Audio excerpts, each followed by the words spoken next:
What would you do if you knew that violence in your community was starting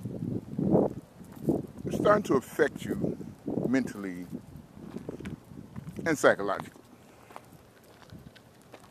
I don't know that it affected me physically because physically was nobody gonna say a word to you, right? Because man, let's be clear, bro. I am totally aware of how I look, right? I am totally aware of how I look. But you also realize that the people who you really, really needed to ask about the violence were on the street, right? So I guess if you had enough balls, you would go live amongst those people to determine why they were so violent. So I did it. I went and lived amongst them just to determine why they were so violent, right? And what I came up with is, unfortunately, most of the violence is being perpetrated by young black men. And these young black men probably had similar things in common. And the most thing I found in common was a lack of a father figure and lack of an opportunity, right? Let's be clear. They also lack discipline, right? And it's discipline that unfortunately can only come from a father figure. Because most of these young men, by the time they were 12, 13 years of age, were a lot bigger than their mamas, right? So it's gonna be pretty tough for the mamas to discipline, right? So the option that mom had is to kick him on the street, which unfortunately just turned this violent dude into a hustler, right? Because now you got to figure out how to eat. So you took a violent young man, you put him on the street, and you turned him into a hustler, basically, right? So you basically put his life in the hands of the street or the authorities, right?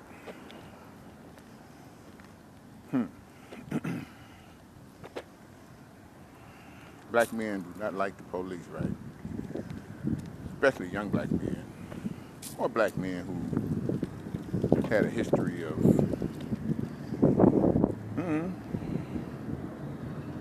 street-like behaviors, I guess, right? Because they grew up on the street, they knew it was the street, so they became a product of their environment, right?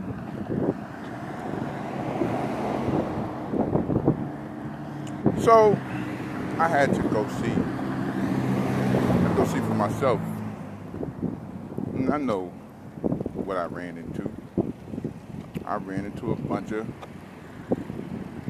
violent young men who really didn't give a damn about authority because they was basically just trying to eat, right?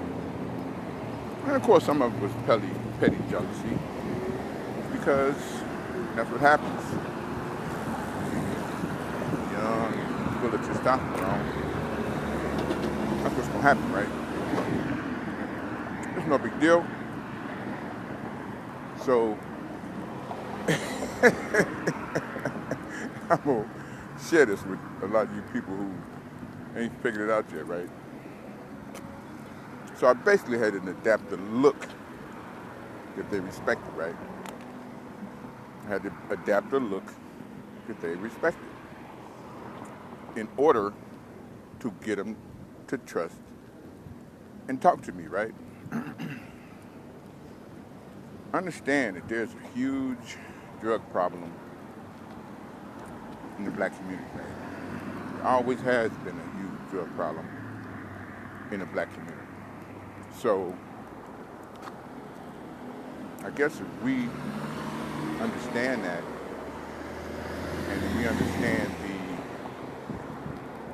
the battle that these young brothers go through on a daily basis, it would make it easier for us to understand them. But a lot of us, we're not trying to understand them. And that's the only way you're going to get across to them. Is you're going to have to understand them, right? Understand these guys grew up in situations that,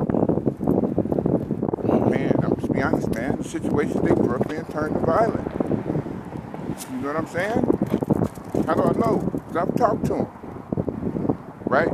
I've talked to these young men. A lot of them, man, 90% probably grew up without a father. Or they may have had a father who pretty much was kind of the same as him, right? So, man, I guess you come up with some kind of a solution. Man, ain't no 100% guaranteed solution gonna stop the violence. But I guarantee you, saying nothing definitely ain't gonna stop it. So, you know, my work is just got started. And I hope you guys support me. That's all I can ask, right? Top the killing. You know what I'm saying? We got to figure out how to top the killing. And if you understand what I'm talking about, you understand me. And if you don't understand what I'm talking about, man, all I can say is, bruh, I gave you an opportunity.